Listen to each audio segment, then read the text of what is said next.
Israel এবং ফিলিস্তিনের যুদ্ধ সম্পর্কে আপনি যা জানেন তার অর্ধেকই সত্য নয়। ইসরায়েল প্যালেস্টাইনের যুদ্ধ শুধু টিভির খবর নয়, এটা হলো রাজনীতি, ব্যবসা, ধর্ম এবং ক্ষমতার খেলা। কিন্তু প্রশ্ন হচ্ছে, এটার আসল কারণ কি?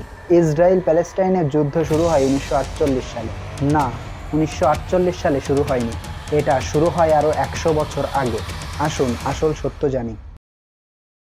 এই যুদ্ধ শুধু ধর্মীয় বা জাতীয়তাবাদী নয়, এখানে বিশ্বের বৃহত্তম তেল ও গ্যাসের রিজার্ভের দখল একটা বড় কারণ।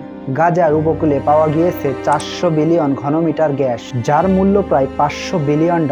এখন বলুন, যুদ্ধ বন্ধ হবে কিভাবে? গত 10 বছরে যুক্তরাষ্ট্র ইসরায়েলকে দিয়েছে $150 বিলিয়ন সাময়িক সহায়তা।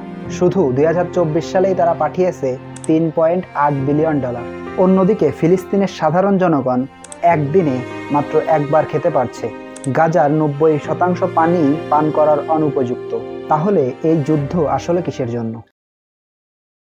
মিডিয়া বলছে এই যুদ্ধে দুই পক্ষই সমানভাবে ক্ষতিগ্রস্ত হচ্ছে। তাহলে ইসরায়েলে নিহত একজনের বিপরীতে ফিলিস্তিনে 100 জন নিহত হচ্ছে কেন?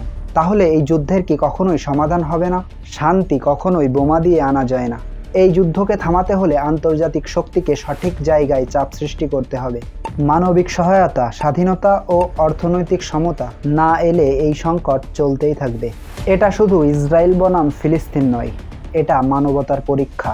আপনি কি এই যুদ্ধের সত্যিকারের সমাধান চান? তাহলে সত্য ছড়িয়ে দিন।